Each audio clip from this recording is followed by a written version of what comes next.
Buenas tardes a todas y a todos los asistentes a esta tercera charla, ciclo de charlas de Derecho Usina Legal. A los asistentes que han participado en las anteriores advertirán que el esquema que tienen estas charlas sigue prácticamente la misma lógica del proceso laboral, es decir, demanda en la primera charla, contestación de demanda fue la segunda charla, cada una con sus particularidades de modo muy didáctico y correctamente explicado por los colegas que participaron de estos dos encuentros. Este es el tercer encuentro donde vamos a abordar un tema central muy importante que es la conciliación laboral. Y finalmente, el último encuentro, es decir, fracasada la conciliación laboral, lo que supone la continuación del trámite y la sentencia definitiva, el doctor Nicolás Vitantonio, en el último encuentro, nos va a hablar de la vía recursiva en la alzada. Esto va a ser el miércoles de la semana que viene. Muy bien, hoy vamos entonces ya para dar inicio a esta actividad y agradecer nuevamente a todos los participantes de este evento.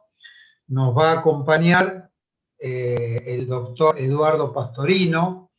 El doctor Pastorino es actualmente juez vocal de la Cámara de Apelaciones del Trabajo de la Sala Tercera.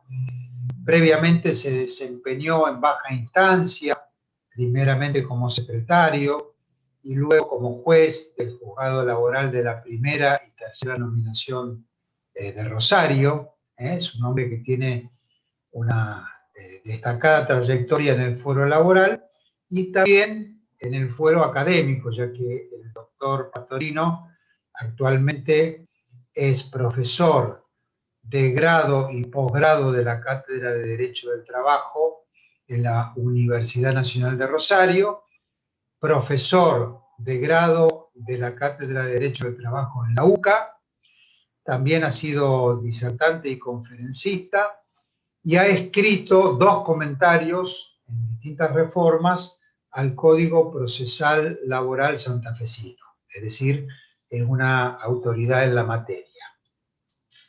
Antes de darle la palabra al doctor Pastorino, me permito hacer 3 reflexiones muy breves para entrar en este tema, potenciando la importancia del tema, porque me parece que esto es lo que todos tenemos que comprender. La conciliación laboral es una herramienta fundamental, es un faro dentro del derecho del trabajo. Yo les puedo transmitir a los más jóvenes como experiencia de casi 37, 38 años de profesión, que la conciliación es fundamental y es más importante que una sentencia. Y digo esto porque muchas veces la sentencia llega más tarde que temprano, muchas veces la sentencia no se puede cobrar, más teniendo en cuenta por los avatares que vive la Argentina en cuanto a su economía, y verdaderamente una buena conciliación para las partes implica no correr con esos riesgos. La otra cuestión que me parece importante que todos reflexionemos es que si bien el legislador pone en cabeza después la obligación de llevar adelante la conciliación, sabemos que el ordenamiento procesal le da al juez 2 misiones centrales fundamentales, que es la de conciliar y la de dictar sentencia.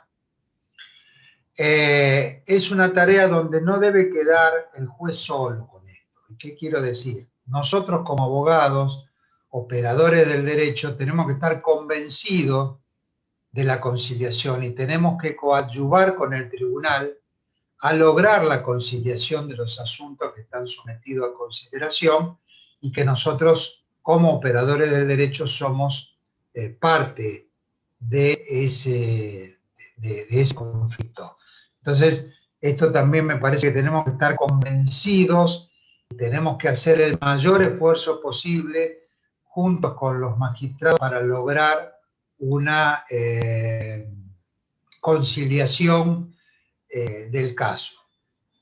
Por supuesto que si esto no es posible, siempre quedará la sentencia definitiva, pero aún a la parte que gane 100% de las pretensiones que sean admitidas, sabemos que la sentencia siempre tiene algún coletazo, y ni que hablar para la parte que resulta perdedora. Y finalmente, los beneficios que trae, otra cosa me parece que tenemos que reflexionar, la conciliación, para las partes en cuanto pueden resolver un conflicto, fundamentalmente para el trabajador que va a poder aprehender con H una indemnización de naturaleza asistencial y alimentaria, para el empleador también, porque va a tener previsibilidad en su empresa al disminuir los conflictos laborales. Para nosotros los abogados como operadores también vamos a tener la posibilidad de darle una satisfacción a nuestros clientes y por otro lado también percibir los honorarios en menor tiempo.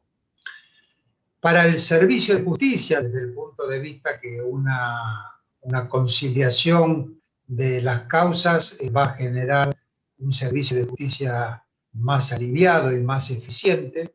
Y finalmente, para la sociedad, porque en definitiva la resolución de los conflictos laborales hace a la paz social, y creo que en esto estamos todos comprometidos, tanto los justiciables, la sociedad en su conjunto, estemos o no estemos en el tribunal, los conflictos hay que resolverlos, de toda naturaleza y los laborales también.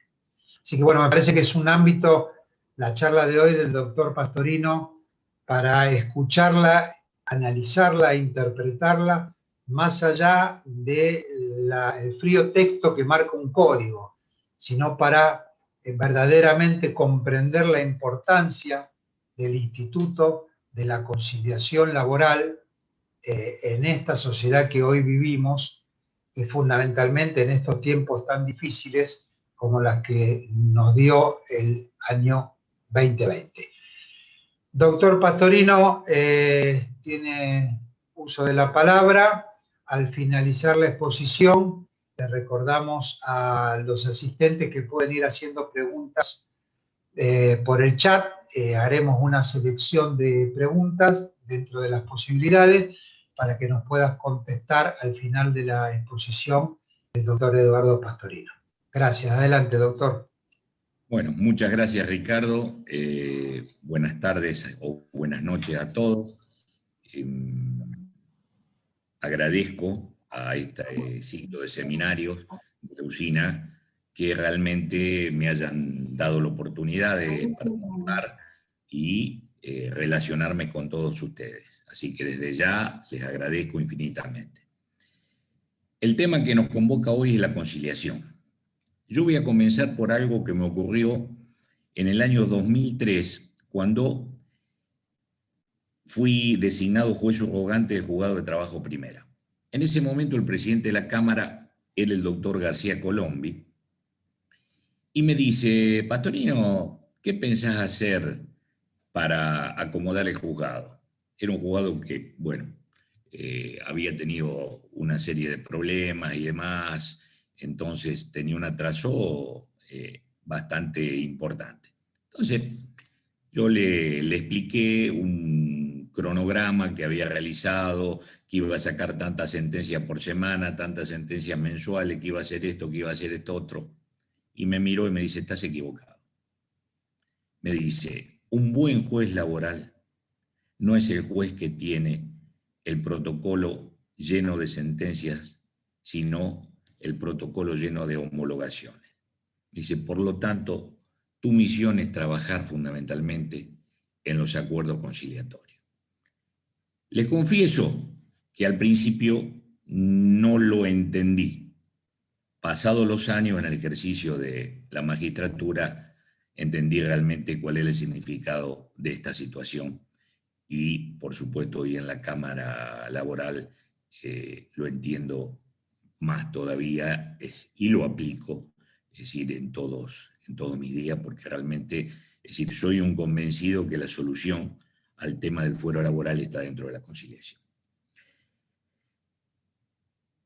Yo voy a comenzar un poco relatando un artículo que me tocó escribir en el año 2014, en oportunidad de que el Colegio Magistrado saca una revista anualmente, y en esta revista tenía un dossier específico del fuero laboral y hablaba de diferentes temas, y yo elegí la conciliación. Partamos de la base de la ley 7945, del año 1976. Entonces dice la ley que una vez integrada la litis, el juez de oficio, decía, dentro de los 20 días deberá llamar a una audiencia de conciliación del artículo 51. Imperativamente, dice que el juez y el secretario deben estar presentes bajo pena de nulidad. Tengan en cuenta esto. Algunos me dirán, usted, doctor, está hablando de una ficción. Sí, bueno, pero ahora vamos a ver cómo solucionamos esta ficción. ¿Qué tiene que hacer el juez en esa audiencia? Primero, controlar la comparencia personal de las partes con sus letrados, patrocinantes o apoderados. Segundo, el código le otorga una facultad mayúscula. Yo creo que muchos jueces todavía no se han dado cuenta de la facultad que le otorga el código. Tengan en cuenta que cualquier comentario que realice el juez respecto al expediente no significa prejuzgamiento. Esto es un límite que tienen los jueces civiles que no tiene el juez laboral. Y es un arma en el buen sentido de la palabra, para que el juez pueda arribar a una conciliación.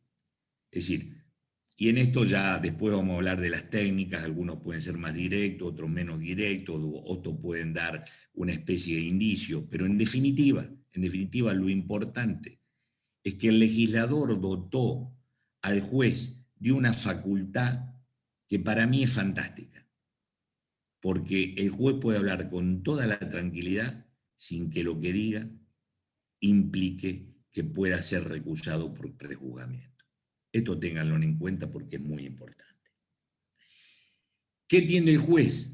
Primero, y la primera parte y lo fundamental de la audiencia de 51 es a conciliar. Esta conciliación puede ser parcial o total, después lo vamos a ver más adelante. Y la ley le dice que le pone un límite.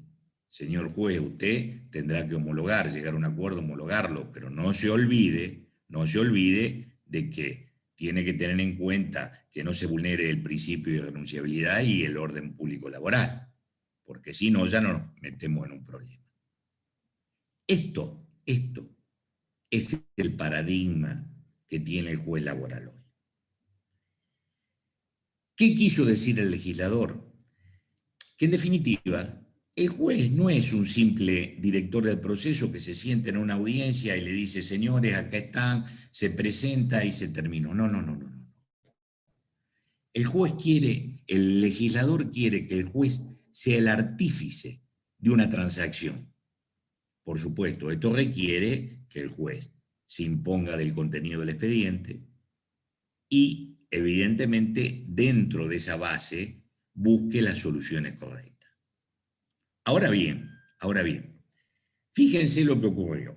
Cuando viene la reforma de la ley 13039 en el año 2000, que entró en vigencia en marzo del 2016, el texto original de la comisión reformadora eliminaba la presencia del juez y del secretario en esta audiencia. Cosa que se alzaron voces de todos los sectores, ya sea del sector de los trabajadores, de los sectores empresarios, de los colegios de abogados y demás, y lograron torcer el rumbo que había marcado en ese momento esta comisión para que redactaba el nuevo código, y volvieron a marcar la obligatoriedad de la presencia del juez y del secretario bajo pena de nulidad. Entonces, ¿qué tenemos?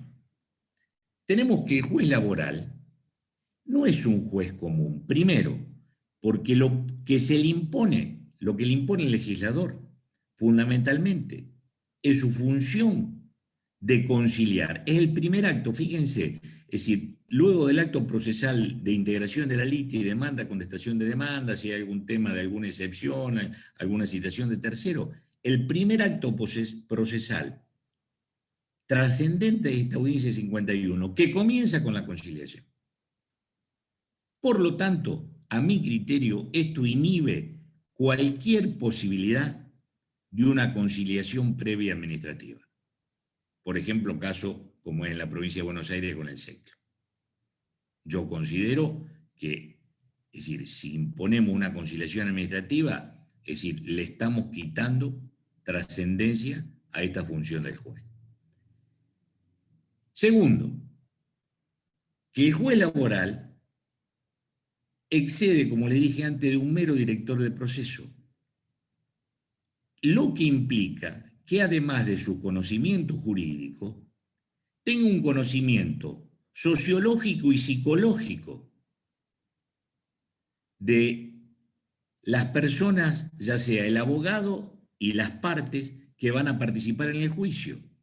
No se olviden, y esto es muy importante, no se olviden que es muy importante, es decir, y no, me ha pasado como juez, que por ejemplo, de una audiencia de un señor que trabaja en la construcción, con todo el respeto que me merece, pero con a lo mejor los problemas de comprensión de alguna norma jurídica o de alguna situación, paso a la media hora a tomar una audiencia en la que viene el gerente de una multinacional, al cual hay cosas que no le tengo que explicar, que probablemente me las explique él. Entonces, es decir, el manejo psicológico y sociológico de la situación de las personas es muy importante. En definitiva, el juez laboral es un juez que debe estar apegado a la realidad. Otro tema importante es que debe conocer la situación socioeconómica por la que trasunta la provincia y por la que trasunta el país. Hay diferentes situaciones a manejar y diferentes situaciones personales. Por ejemplo, le voy a dar un ejemplo. A mí me gusta hablar un poco de lo que me pasa cotidianamente. Hace poco recibimos en la sala tercera que integro, un proyecto de acuerdo donde un señor, después de litigar 4 años, el expediente estaba apelado, había ganado parcialmente, la planilla daba 1.000.000, creo que 100.000 pesos, 150.000 pesos, 1.150.000 pesos, proponían un arreglo, lo presentan los dos abogados, de pagar la totalidad de la planilla en 10 cuotas. Es decir, evidentemente en épocas normales esto no tiene, es decir, ningún análisis. Es decir, después de estar litigando 4 años, querer pagarle capital en 10 cuotas. ¿Qué hicimos? Llamamos a una audiencia que viniera el trabajador. Por supuesto el trabajador y el empleador, ¿no? Pero fundamentalmente me interesaba el trabajador, que me explicara su realidad. Y este señor me dice, mire, doctor, dice, yo le voy a explicar una cosa. Yo, con este dinero, vivo un año. Me dice, con estos 110.000 pesos que me van a dar todos los meses, yo durante 10 meses vivo prácticamente un año. Bueno, lo llamé al empleador, tuvimos una charla y pudimos elevar este acuerdo a 150.000, a 1,5 millones de pesos. O sea, 10 cuotas de 150.000 pesos. Es decir, si usted lo ve fríamente, es decir, dentro de las normas protectorias y dentro del público laboral y dentro del orden público laboral, y probablemente diga, mire, me parece que esto no es correcto. Ahora, si usted lo analiza dentro de este contexto y de la situación que estábamos viviendo, de este señor que tenía su esposa y su hijo y que estaba sin trabajo y que me dice, mire doctor, yo con esto voy a vivir un año y dentro de ese año voy a tener la posibilidad de conseguir un trabajo y demás, evidentemente resulta muy positivo para el trabajador. Entonces, ¿a qué voy con esto? A que de acuerdo a las épocas, de acuerdo a los momentos socioeconómicos, de acuerdo a determinadas circunstancias, de acuerdo al volumen de las empresas, de acuerdo a la posibilidad de cobrar que tenga el trabajador. Es decir, creo que el juez debe saber manejar esas situaciones. Es imprescindible que las maneje. Por eso yo siempre digo que el juez laboral, a lo contrario del juez civil, es un juez de puertas abiertas. El juez que no dialoga con la gente, el juez laboral que no dialoga con la gente, el juez laboral que no tiene contacto directo con el trabajador y con el empleador, evidentemente, es decir, no cumple adecuadamente su función. Vuelvo a repetir, para ser juez laboral se necesitan especiales características, no solo el conocimiento del derecho. Un amigo mío diría, tiene que tener un poquito de calle, y sí, creo que la realidad pasa un poco por ahí. Aparte de lo jurídico, por supuesto, lo jurídico no lo podemos desconocer. Pero bueno, yo en este artículo pongo énfasis en esta situación, y aparte, es decir, hay algo que se debe tener en cuenta. El juez debe tratar de hacer justicia o impartir justicia en el caso concreto. Las situaciones son diferentes. No es lo mismo, es decir, una conciliación con una multinacional o una gran empresa donde yo sé que el trabajador tarde o temprano va a tener la posibilidad de cobrar la totalidad de su crédito. Con una pequeña empresa que está al borde de cerrar o de presentarse en concurso, presentarse en quiebra, por lo tanto las situaciones son completamente diferentes. Es decir, esto para mí no tiene ninguna duda. Ustedes van a leer algunos autores, por supuesto en esto cada uno tiene su opinión, algunos autores que son inflexibles en este tema. Yo creo que en vez de favorecer al trabajador, lo terminan perjudicando. Pero bueno, esta es mi opinión y la de muchos colegas, por supuesto, que comparten lo que yo digo. Ahora bien, siguiendo adelante el diseño de la norma, vemos que la audiencia del 51 no agota las posibilidades conciliatorias. Supongamos que el juez hace sus intentos, hace su trabajo correctamente, pero no se llega a un resultado satisfactorio de conciliar el expediente. Muy bien, el expediente sigue adelante, pero eso no le quita al juez la posibilidad de instar y seguir insistiendo en la conciliación. Por eso, la ley 7945 y la ley 13039 ratifican la posibilidad de llamar a una audiencia de 56. Ustedes me dirán, y muchas veces se utiliza o se utilizó en forma dilatoria para tratar de que el expediente no entre a sentencia, y algunos juzgados con atraso lo han hecho, y lamentablemente en muchos casos esto pasó a ser una práctica usual. Yo voy específicamente al fin de la audiencia de 56, y un poco después vamos a hablar de la reforma, cómo canalizó esta situación. El juez en cualquier momento puede llamar a la audiencia de 56. Y fíjense la importancia que tiene, porque probablemente cuando hablábamos de la audiencia 51 teníamos la demanda, la contestación de demanda y nada más. En la audiencia de 56, depende del momento en que se la llame, probablemente tengamos prueba producida que evidentemente a buen entendedor sella un poco la suerte del juicio. Fíjense que si en un caso de un trabajador en negro, si tenemos un par de testigos que dicen que este señor trabajó y realmente lucen fidelignos, y evidentemente ahí tenemos una pauta sumamente importante. Yo generalmente le hago ver a los empleadores, le digo, mire, lea la declaración testimonial de este señor. Yo no sé si dice la verdad o no, después lo analizaré, pero acá dice que este señor trabajó para usted. Obsérvelo, léalo, por favor. Bueno, es decir, creo que eso es fundamental.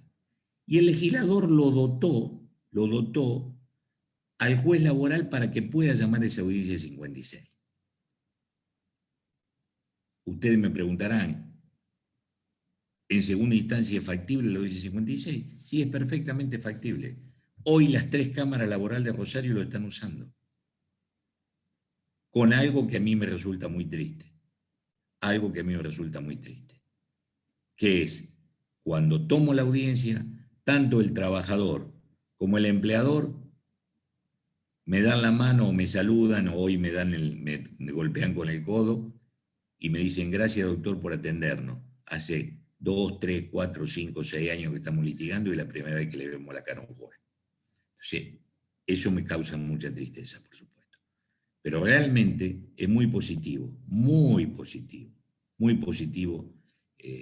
porque evidentemente es un arma que el legislador puso a disposición del juez y hay que usarla sabiendo usarla.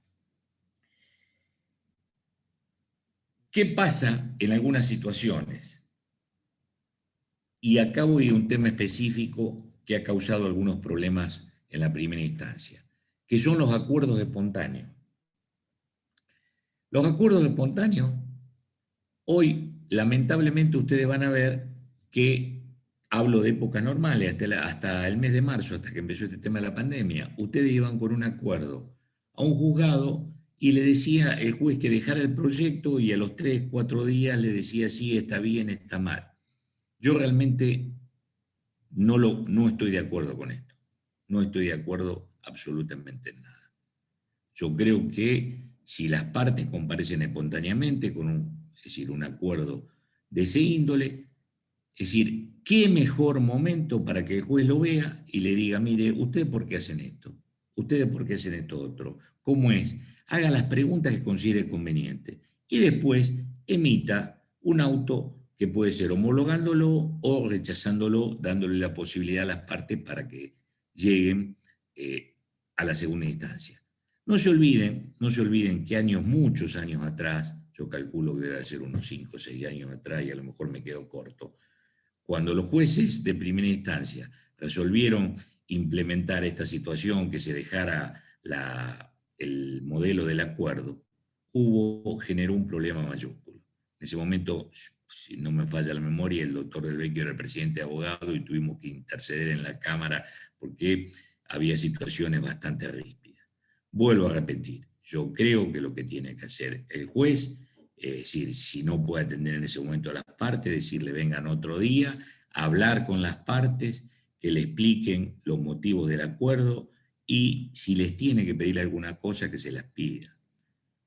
Fíjense un problema que se plantea en este sentido con los acuerdos transaccionales espontáneos de accidentes o enfermedades profesionales.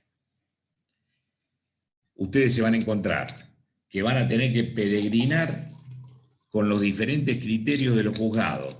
Uno le van a decir que el certificado médico que traen de parte o con las firmas de los médicos de cada parte, uno le van a pedir que esté estampillado por el colegio médico. Otro le va a decir que se haga una pericia, otro se lo va a mandar a la oficina de pericia judicial de la superintendencia.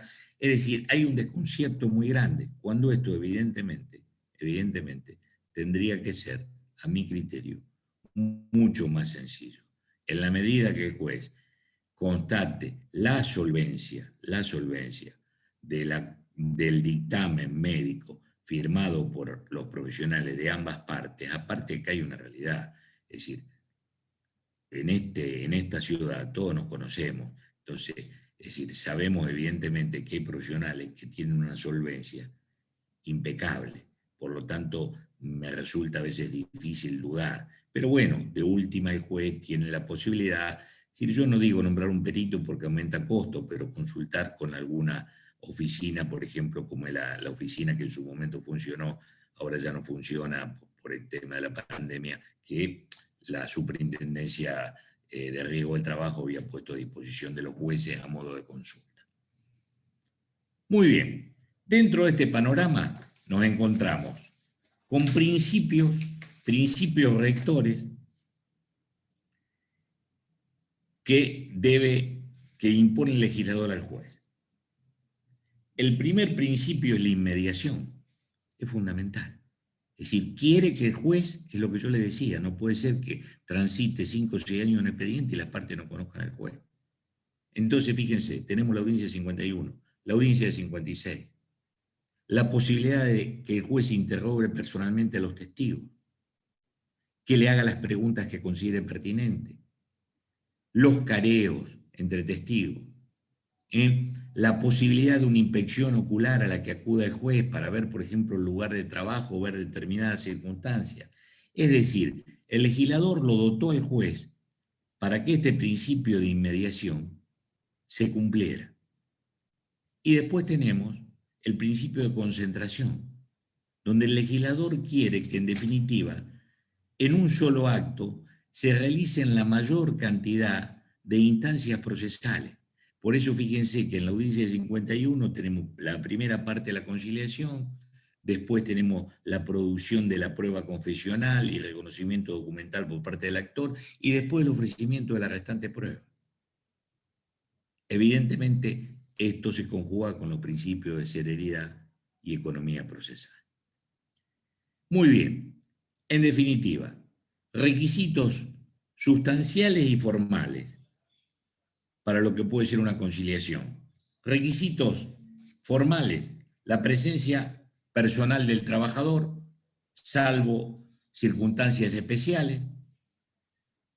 Y acá introduzco un tema que está en boga hoy, que es el tema de la ratificación de un acuerdo por Zoom. Yo particularmente no estoy de acuerdo. No estoy de acuerdo, ¿por qué? Porque justamente esta ratificación debe ser, dice la ley, ante el juez y por supuesto el secretario, y labrado en un acta que es un instrumento público. El secretario actúa como fedatario.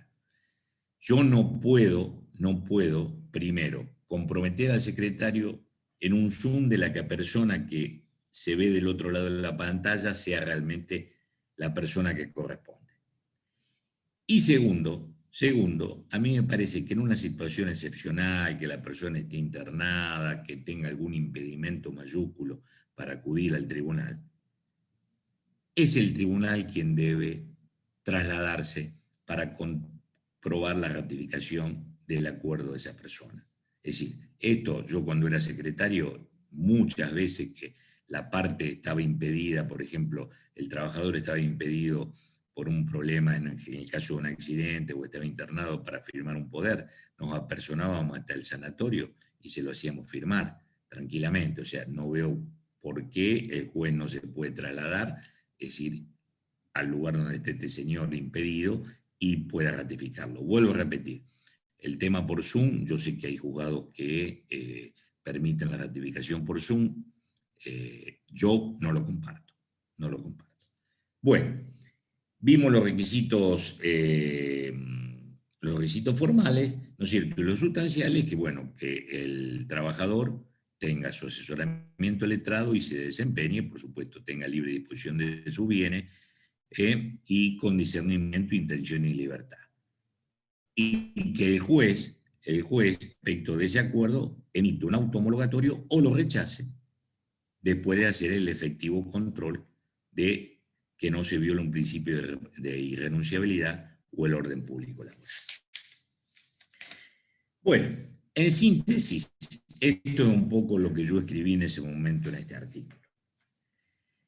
¿Qué es lo que pasó?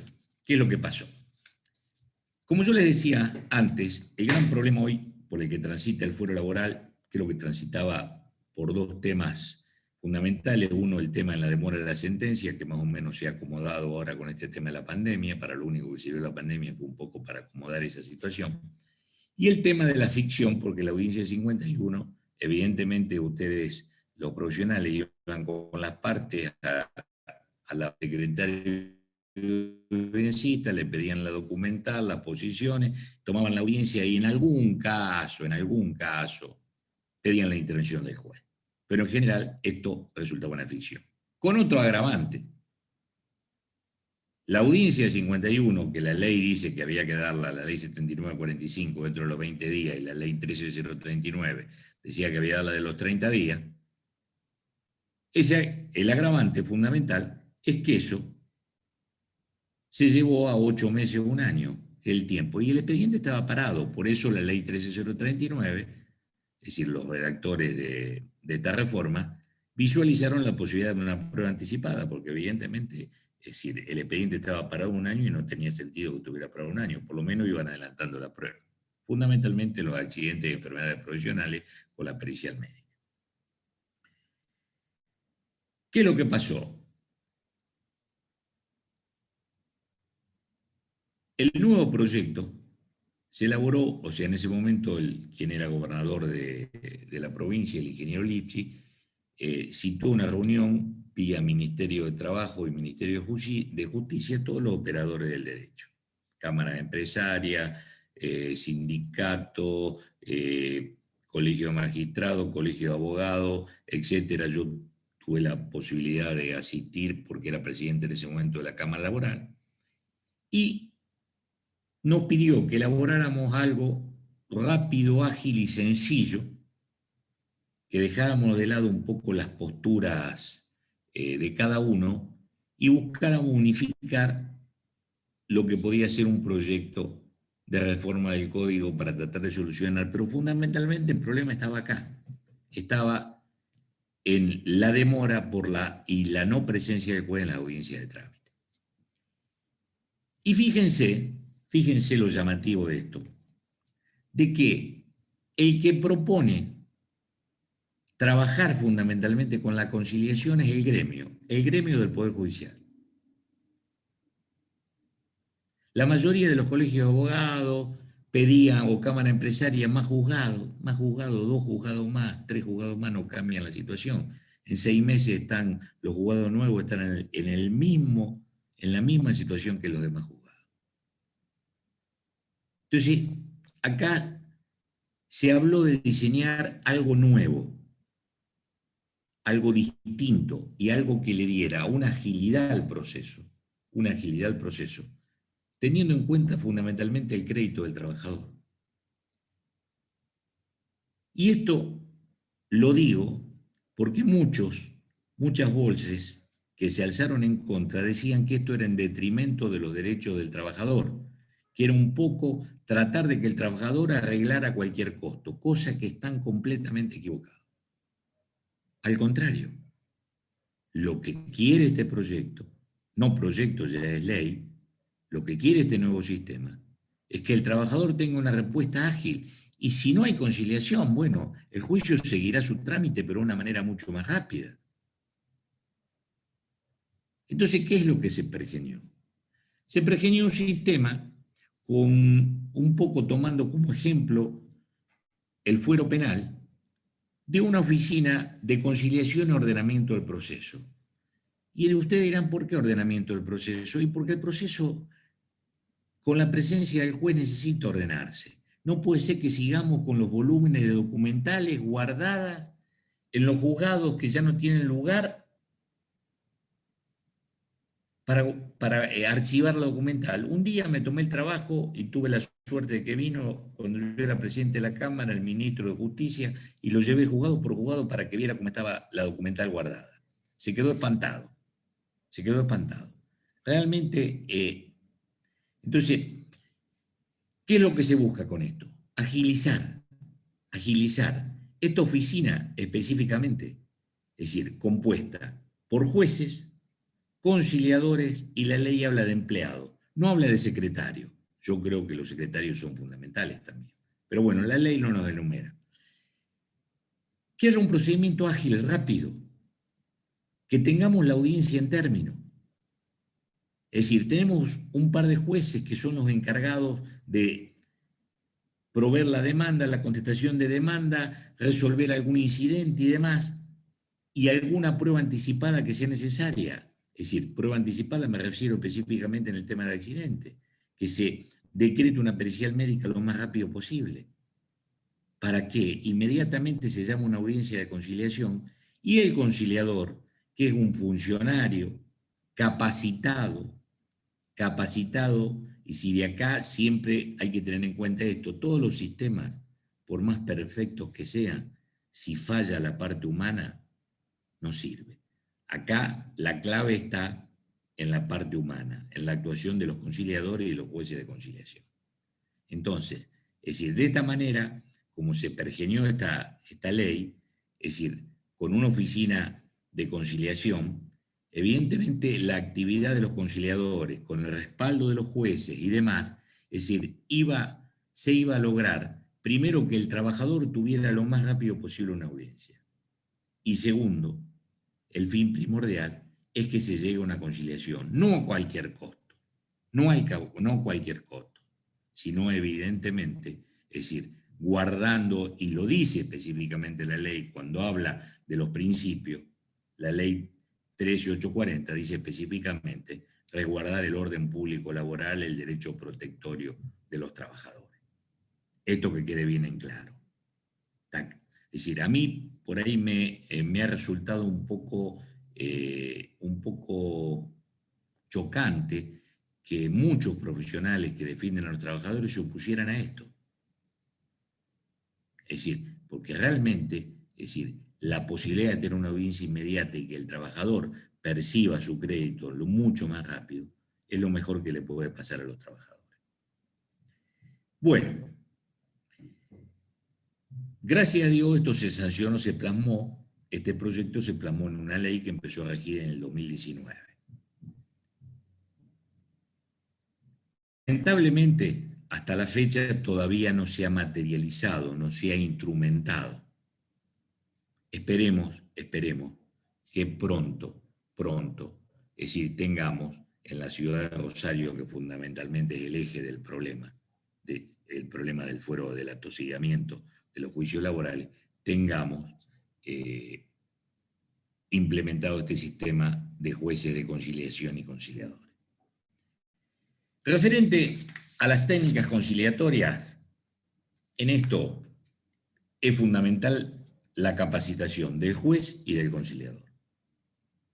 Es decir, yo hice algunos cursos de técnica cuando era joven y bueno, he escuchado todo un poco, hay quienes, entre comillas, les gusta presionar, hay quienes que no. Yo participo de la idea de que primero, la misión del juez o del conciliador es hacer que las partes se sientan cómodos, porque si las partes están incómodas ya un poco se complica el panorama.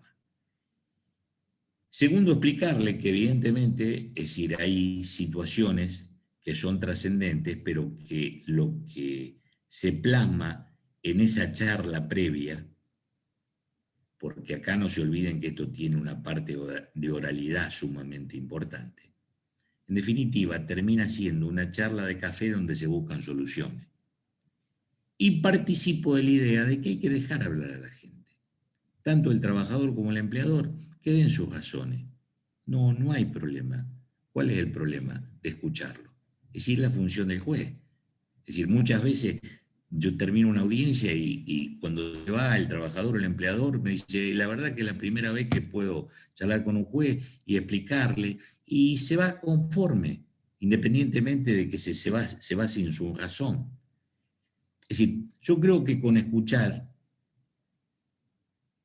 a las partes, el juez no pierde nada, al contrario, gana mucho, saca muchos perfiles. El otro día, por ejemplo, volviendo al tema que siempre me gusta hacer un poco de casuística con esto, esto fue a fin de año. A fin de año se eleva un expediente, era un tema de un despido sin causa que no lo habían probado, y el demandado, por vía de su profesional, viene y me dice, doctor, mire, mi cliente quería tener una audiencia de conciliación, quiere hacer un ofrecimiento, si usted lo puede escuchar. Sí, doctor, enseguida designamos una audiencia, viene el actor, viene el demandado, y este señor, que era un empresario, me explica la situación de las empresas, lo que todos sabemos, y me hace un ofrecimiento. Lo miro al actor y el abogado del actor, y el abogado del actor me mira asombrado. Digo, ¿qué le pasa, doctor? ¿Por qué le parece que esto no se compadece? No, me dice, doctor, dice, me ofrecieron 100.000 pesos ahora, y resulta que en el mes de septiembre me habían ofrecido 160 antes que saliera la sentencia, y tengo una sentencia favorable. ¿Cómo se explica? Lo miro al empresario y me dice, sí, doctor, pero la situación cambió. No, bueno, le digo, señor, yo quiere que le diga al actor que me explique cómo cambió su situación personal y patrimonial y familiar. Bueno, lo cuento como una anécdota, pero en definitiva, es decir, Por supuesto no llegamos a ningún acuerdo porque evidentemente no, la posición era irreconciliable y no se compadecía un poco con la realidad. Pero el empresario se fue conforme, un juez me escuchó, pude decir lo que yo pensaba. Lamentablemente no le pude dar una solución al trabajador, que es la persona que a mí me interesa fundamentalmente que satisfaga su derecho. Pero bueno, en definitiva, vuelvo a repetir, el conciliador y el juez de conciliación tienen que ser una persona perfectamente preparada, con conocimiento de la realidad, con conocimiento del expediente, manejar la parte psicológica, porque a veces, por ejemplo, yo siempre tengo en cuenta esto. Muchas veces es importante quién tiene la última palabra en la audiencia. A veces, es decir, uno va sacando el perfil. Si yo en definitiva le doy la última palabra al empleador, pareciera que paga lo que tiene que pagar, pero como que él resultó ganancioso porque fue el último que dijo sus cosas. Y a veces al revés. Entonces, todo esto forma parte de un juego que el juez debe manejar perfectamente y el abogado también. Yo, por ejemplo, si me gusta dar indicios dentro de la audiencia. Es decir, que el profesional que asesora a la parte enseguida lo tiene que captar. La labor del profesional como auxiliar en la audiencia es fundamental. Tengan en cuenta esto. Hay jueces que a lo mejor dicen cosas muy directas. Yo no acostumbro particularmente a decirlo directamente, sino siempre de una pauta, un indicio y demás. Pero bueno, son técnicas, vuelvo a repetir, en esto cada maestro con su librito. Otra posibilidad, yo siempre agoto la posibilidad de postergaciones, la posibilidad de que dentro de la audiencia la parte vaya a otro cuarto, a otro espacio y pueda charlar con su abogado, pueda hacer un llamado telefónico, no sé, el empresario a su socio, el trabajador a su esposa, a su amigo, a su hijo. Es decir, yo creo que todo eso, todo eso hace a la posibilidad y al fin primordial de arribar a una conciliación. Y no se olviden de esto. Vuelvo a repetirle las palabras del doctor García Colombi. Lo importante es que un juzgado tenga el protocolo lleno de conciliaciones y no de sentencias. Bueno, terminamos el tema de la conciliación, porque estamos con el tiempo apretado y demás. Y vamos a hablar de un tema que me pidieron los organizadores que lo abordara, que es el pronto pago laboral. Artículo 121 del Código Procesal Laboral, un procedimiento que no está, en general, se usa muy poco, casi no se usa. Yo no lo puedo entender, no lo puedo entender. Y le voy a explicar por qué. Fíjense lo que dice la ley. Si una de las partes en cualquier estado del juicio o en actuaciones labradas por ante la autoridad administrativa del trabajo reconociera deudar a la otra algún crédito cuyo importe fuera líquido, pudiera liquidarse por simples operaciones contables y tuviera por origen la relación laboral, a petición del parte, el juez ordenará inmediato pago. Fíjense esto. Habla de que en cualquier estado del juicio se pueda producir un reconocimiento. Muy bien. Y acá surgen, o en sede administrativa, por supuesto, y acá surgen dos interrogantes o dos discusiones doctrinarias. Primero, ¿cómo tiene que ser ese reconocimiento? ¿Expreso o tácito? Segundo, este procedimiento de pronto pago, que está dentro de los procedimientos abreviados, ¿es un procedimiento declarativo o ejecutivo? Y aquí las preguntas del millón. Vamos a empezar por las posturas respecto al reconocimiento, cómo tiene que ser. Y acá tenemos autores o juristas, como por ejemplo el doctor Machado, de la Cámara Laboral de Santa Fe, la Cámara número 2 de Santa Fe, que él considera que el reconocimiento debe ser expreso.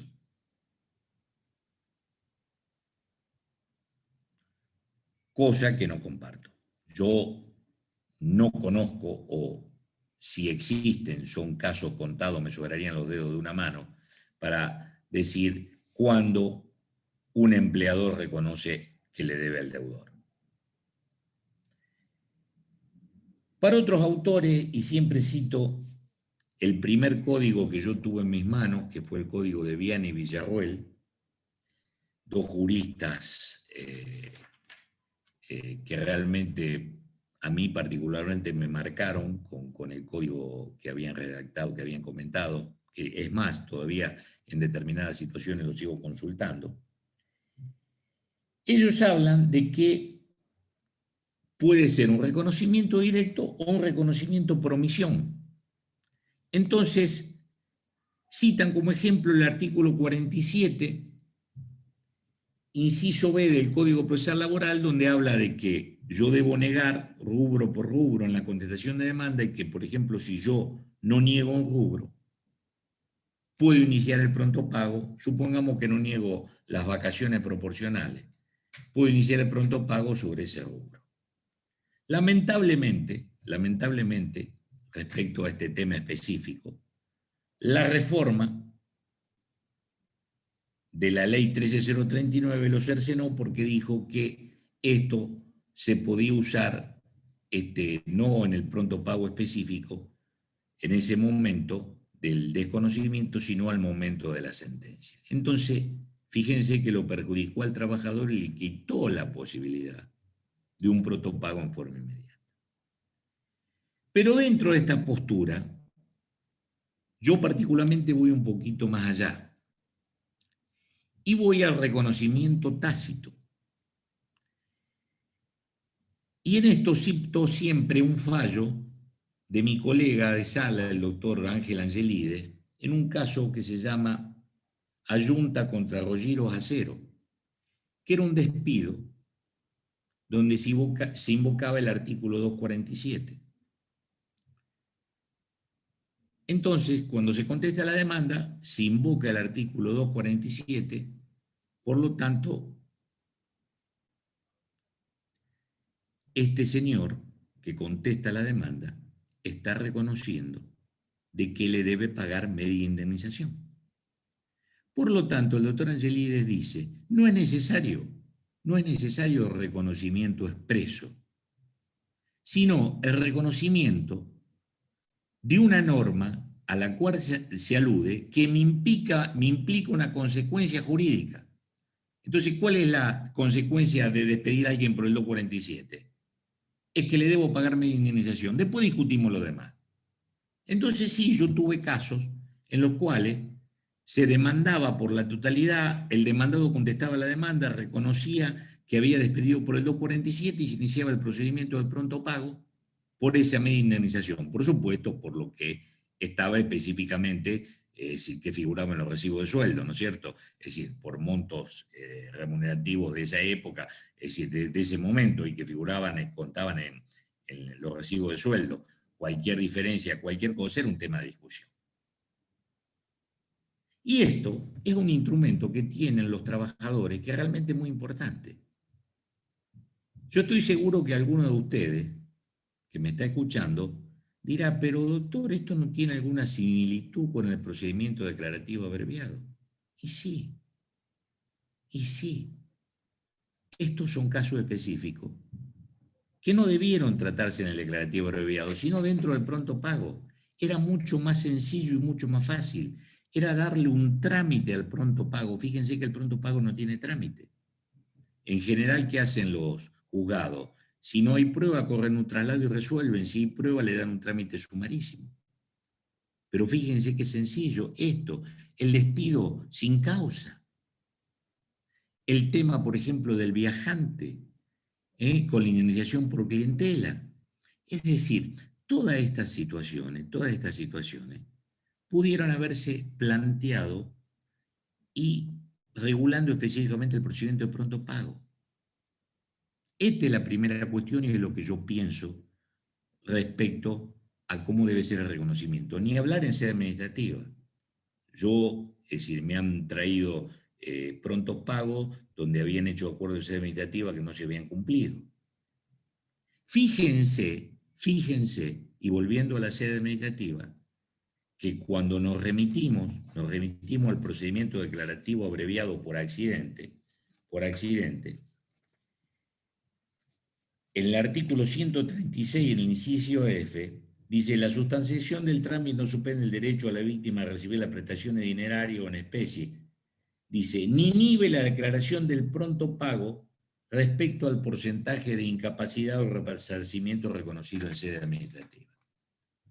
Es decir, entonces, fíjense evidentemente que este es un procedimiento que tiene una importancia mayúscula y es muy poco usado. Respecto a si es declarativo o es ejecutivo, podemos admitir que tenga una naturaleza mixta, pero evidentemente prima lo ejecutivo, porque si no, no se entendería que si yo tengo una sentencia apelada parcialmente, como me exige el código en el artículo 109, que se diga si es parcial o total y si es parcial sobre qué se apela, la parte que queda firme puede ser ejecutada vía la vía del pronto pago. Entonces, no voy a tener un proceso declarativo de una sentencia y al margen otro proceso declarativo de pronto pago, evidentemente el pronto pago ejecutivo. Otra cosa, fíjense, en el procedimiento declarativo abreviado, dice, en el artículo 130, inciso F, cuando habla de la oposición, dice: los reconocimientos parciales que resulten explícitos o aquellos que se debe de la falta de oposición expresa o concreta o una porción de lo mismo darán lugar a que se declare el pronto pago según el capítulo anterior. Entonces, ¿qué tengo? Un procedimiento declarativo abreviado y voy a tener un declarativo de pronto pago. Evidentemente, un procedimiento ejecutivo. Esto yo particularmente no tengo ninguna duda, respeto las demás posiciones, pero evidentemente no me queda ninguna duda. Por eso me parece que es muy importante que ustedes manejen este procedimiento y que lo utilicen, Aparte, es decir, hay cosas que son importantes. Todo lo que se presente que no se utiliza, a nosotros los jueces nos hace pensar y nos ayuda muchísimo. Respecto a esto ya no tengo nada más que decir, porque aparte tampoco el tiempo me da demasiadas posibilidades. Pero lo que sí quería mencionarles algunos casos que me parecen que son importantes. No sé, doctor Brunet, cómo estoy con el tiempo. ¿Me está escuchando, doctor Brunet? Sí, estamos bien, 5 minutitos más, si puede ir redondeando, Bueno, si es posible, 5 o 7 minutos, así después vamos con las preguntas, ya tenemos algunas para formular. bueno, yo acá anoté una serie de casos que yo, es decir, lo que podríamos hacer es remitirle copias o remitirle los datos para que ustedes los busquen, no le va a ser difícil encontrarlos, los busquen en los diferentes juzgados, en las diferentes salas, que son situaciones que me parecen importantes. Yo, por ejemplo, fui separando situaciones que se plantean en sede administrativa.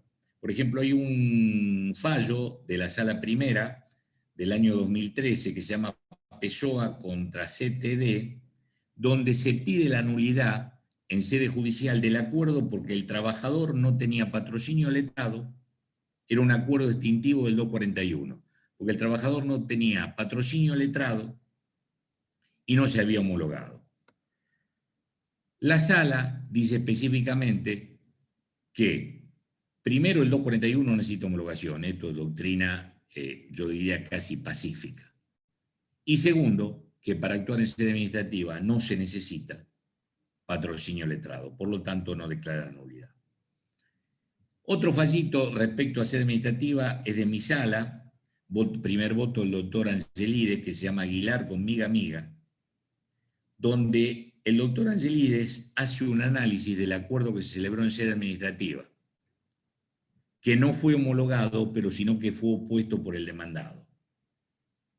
Y en definitiva, deja de lado en su análisis el doctor Angelides las cuestiones dudosas o litigiosas que pueden ser materia de transacción y va específicamente a los rubros que corresponden al despido. Y efectuando un cálculo, saca la cuenta que de lo que no es litigioso y dudoso se le pagó a la trabajadora un 40% menos.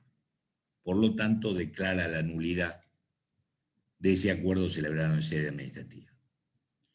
Y acá hay un temita que me tocó a mí cuando era juez de primera instancia y de trabajo tercera, que fue la época de la crisis anterior, la crisis del 2001, que se llama Savone y otro contra el Sanatorio Centro. Hubo tres juicios de estos grupos de empleados de Centro, del concesionario Centro.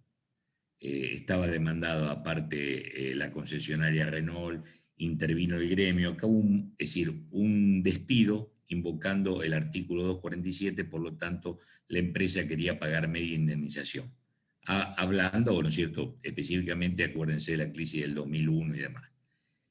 Se hace un procedimiento de conciliación en sede administrativa y se llega a un acuerdo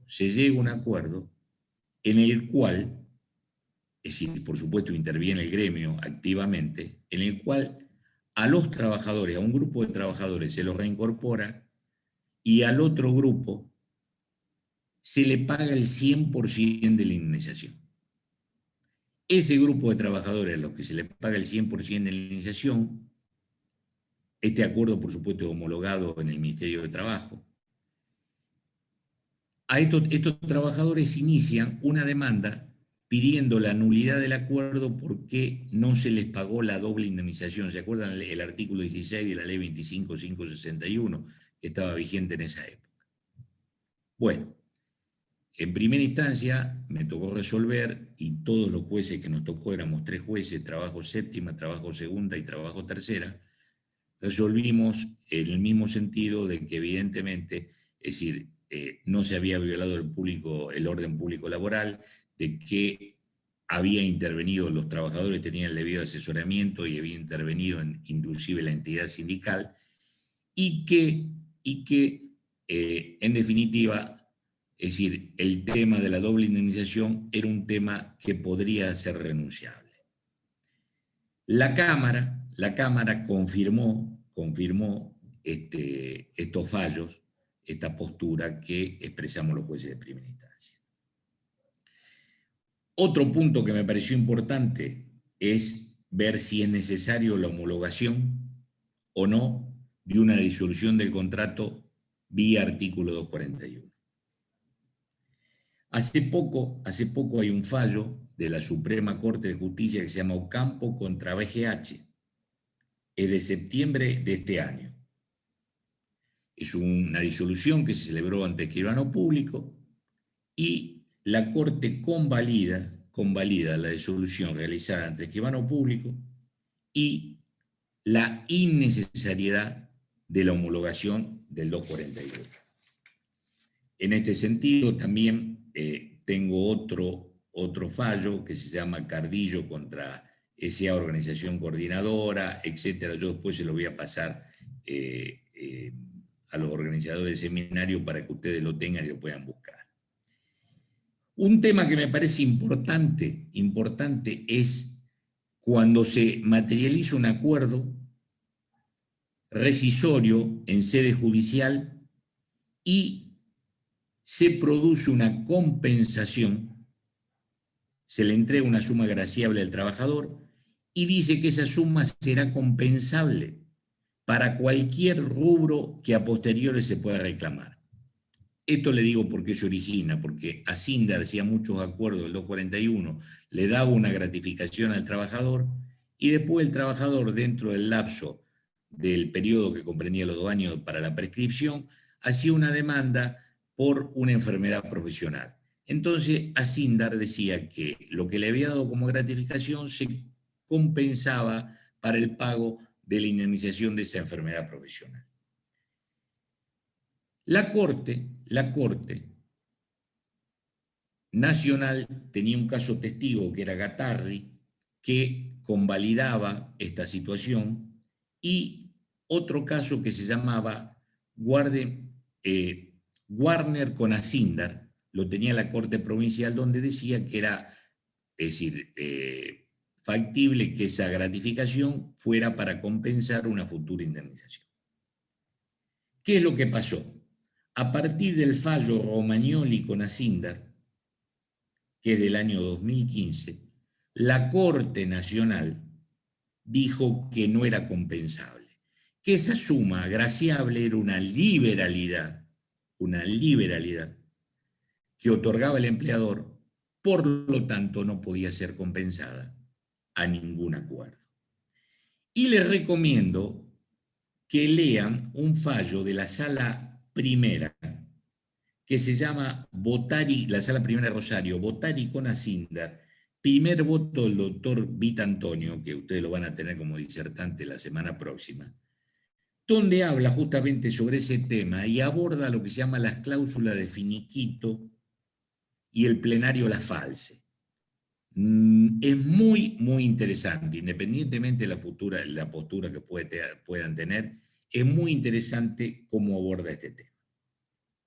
Bueno, doctor Brunet, estamos ya en la hora, así que me parece que, bueno, lo mío ha concluido, es decir, ahora estamos, por lo menos en lo que es la disertación, estoy abierto a las preguntas que quieran realizar, si a usted le parece bien. Bueno, muy bien, creo que fue una exposición por demás de clara, concreta y sumamente interesante, así el chat lo refleja. Y vamos a hacer unas 3 preguntas finales, digamos, como para, teniendo en cuenta el horario, ya dar por concluida la actividad. Previamente, el agradecimiento a colegas que han seguido esta actividad de Rufino, de Correa, de Villa Constitución y de Las Parejas. Así que verdaderamente nos enorgullece que se haya difundido por afuera de la ciudad de Rosario.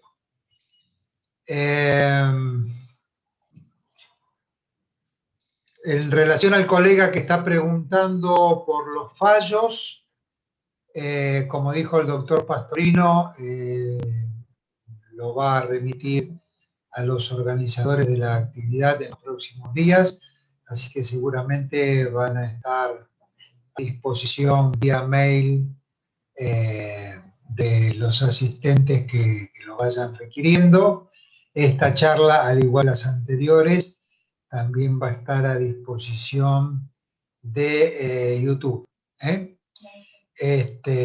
YouTube de la usina social, de modo tal, bueno, que también vamos a tener la posibilidad de refrescar algunos conceptos y los colegas que hoy que se anotaron y no pudieron compartirla, van a poder tener acceso a ella, ¿no? Bueno, la doctora Di Francesco, Claudia Kurt, en fin, distintos colegas saludándolo al doctor Pastorino y agradeciendo por la claridad de la exposición.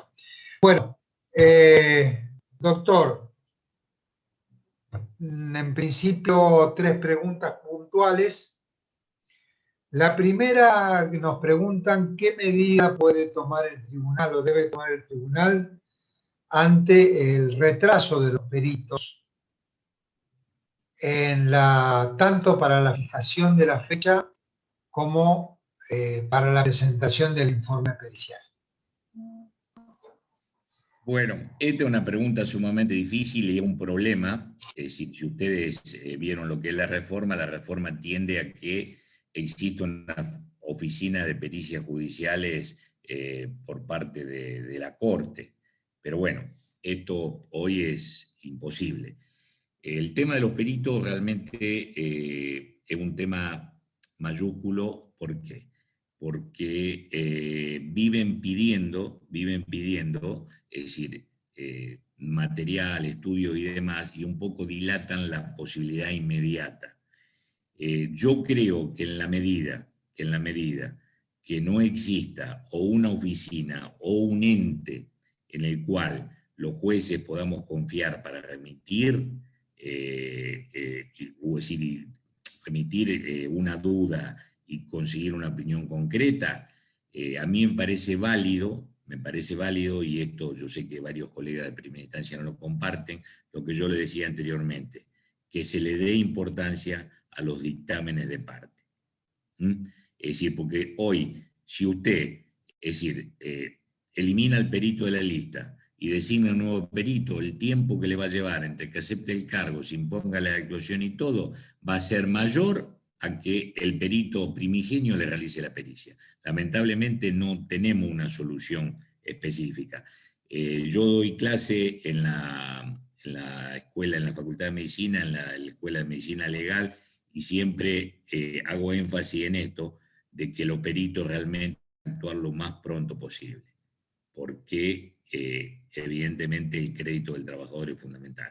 Ellos siempre me dicen, bueno, pero nosotros cobramos al final de todo y demás. Bueno, ese es un tema que con esta oficina de conciliación y ordenamiento del proceso se podría llegar a solucionar, porque yo particularmente pienso que habría que hacerlo participar en los casos de accidentes de enfermedad en la misma audiencia, para en ese momento resolver, si llega una conciliación, resolver todo, resolver el tema de la indemnización del trabajador, el tema del honorario de los peritos y demás.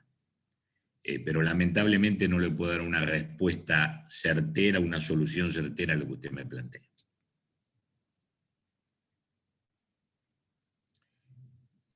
Bueno, Ricardo, Bien, gracias, doctor. Otra pregunta.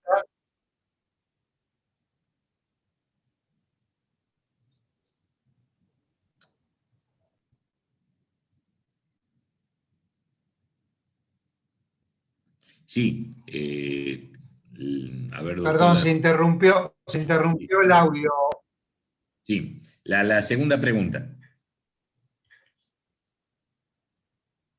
La segunda pregunta, correcto. Sobre la factibilidad que el pronto pago se dispare en algún reconocimiento parcial en la audiencia del artículo 51. Y yo creo que sí, yo estoy de acuerdo, porque fíjense lo siguiente. Si yo en la audiencia 51, el trabajador hace las preguntas, no sé, hace la posición, y le dice, para que jure como es cierto que usted debe la remuneración del mes de septiembre, y el empleador dice, sí, la debo, y evidentemente, ¿por qué tengo que esperar al final del juicio para que se la pague? Ahí nomás habilita la vía del pronto pago. Fíjense que la ley dice en cualquier momento del proceso, no dice ni al principio ni al final. La ley habla de en cualquier momento del proceso que se produjera el reconocimiento. Y vuelvo a repetir, en este caso, al margen, lo tomaríamos como un reconocimiento expreso, ¿no es cierto?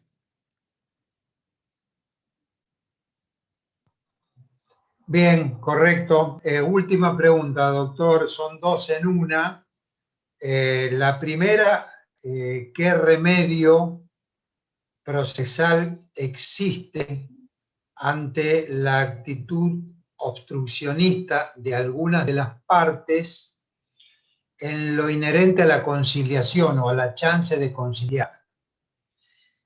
Y dentro de la misma pregunta, si resulta conveniente estratégicamente que de haber un ofrecimiento de parte del empleador, se plasme en el acta, aún en el caso, por supuesto, que el trabajador lo rechace. No sé si se entendió bien la pregunta. Actitud obstruccionista de alguna de las partes en lo que respecta a la actividad de conciliación, y, por otro lado, ofrecimiento no aceptado sobre la conveniencia de volcarlo en el momento de la audiencia bajo acta. Vamos a empezar por la segunda pregunta. La segunda está, yo, entre tantas cosas que hablamos de la reforma, me olvidé de decir que incorpora el tema de la oferta razonable, que, fíjense, paradójicamente se incorpora a pedido de quien en su momento era el presidente del Colegio de Abogados, el doctor Martorana. Y en ese tema, es decir, facultaría al juez ante la oferta que el juez considera que una oferta, digamos, por lo menos, yo no sé el criterio que podemos tener razonable, pero si no, por lo menos como para que tenga un mérito, y que en el caso de que el momento que se dicte la sentencia, es decir, el monto que receptado se asimile a lo que era la oferta, valorar la tasa de interés y reducirla al mínimo y demás. Yo a esto le veo un tema que me parece un poco peligroso, que es el siguiente. Dentro de una audiencia,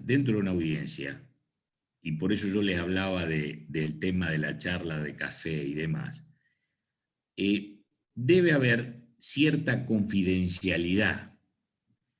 Lo que me parece que si lo plasmamos en un acta, no sé, ya se rompe un poco esa situación. Yo no estoy muy de acuerdo con el tema este. Es decir, partamos de la base, si se hiciera lo correcto y el mismo juez toma la audiencia, el mismo juez dicta sentencia, fantástico, porque el juez seguramente va a recordar, pero lo más probable es que el juez que tomó la audiencia, el juez que dictó sentencia, sea otro, o en el sistema este de los conciliadores y demás. Yo tengo mis dudas de plasmarlo en un acta, ¿eh? Honestamente tengo mis dudas. Y respecto a lo primero, usted me decía, ¿me la puede repetir la primera parte de la pregunta, doctor? La primera parte de la pregunta refiere a qué sanción procesal puede caberle a alguna de las partes que tengan una actitud obstruccionista respecto de la conciliación que despliegue el juez. Bueno, ahí vuelvo a repetir, el juez laboral tiene plenas facultades. Si ve una conducta obstruccionista, es decir, yo veo que muchos jueces, por ejemplo, aplican la sanción del 275 a pedido de parte, y me parece que no es así. Yo creo que el juez, si advierte eso, lo tiene que aplicar. Es más, el juez puede hacer retirar dentro de sus facultades de la audiencia algún provisional que no se comporte conforme a derecho. Yo tuve algunas audiencias, recuerdo una audiencia cuando era juez de primera instancia, donde tuve que hacer retirar al demandado y dejar al juez porque era un tema de un colegio privado con una maestra. Y este señor por poco la humillaba, entonces agarré conforme a mi facultad y lo hice retirar. Y quedó solamente el abogado, y seguimos las tratativas. Es decir, el juez tiene plena facultad, y voy a repetir, jurídicamente se plasmaría en el artículo 275. Se le pueden imponer multa, depende si digamos, el que no conserva esa conducta es el abogado, se le puede subir la tasa de interés, a lo mejor el momento de la sentencia a la parte por no haber obrado por buena fe. Bueno, hay toda una serie de facultades que tiene el juez. En general, vuelvo a repetirle, mi experiencia es que la conducta obstruccionista se da fundamentalmente cuando se apelan cosas que no tienen sentido, o por ejemplo, hoy con la posibilidad que da el código de renunciar al recurso, se apele, cuando el expediente llega a la Cámara se renuncia, y ahí se ganaron 3, 4 meses. Entonces, evidentemente, esas situaciones los jueces las tenemos que contemplar. Creo que, bueno, con eso respondo la pregunta que me hicieron. No sé si necesitan alguna aclaración más.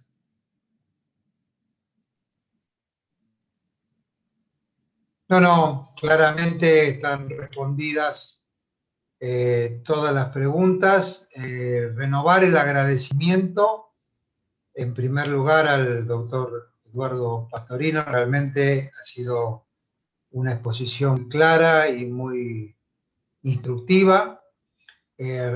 Ratificar también el agradecimiento a todos los participantes, más de 50 colegas que han seguido esta exposición, y prácticamente el número que se ha mantenido a lo largo de la hora y cuarto, lo que demuestra el interés, evidentemente, en el tema y en el orador.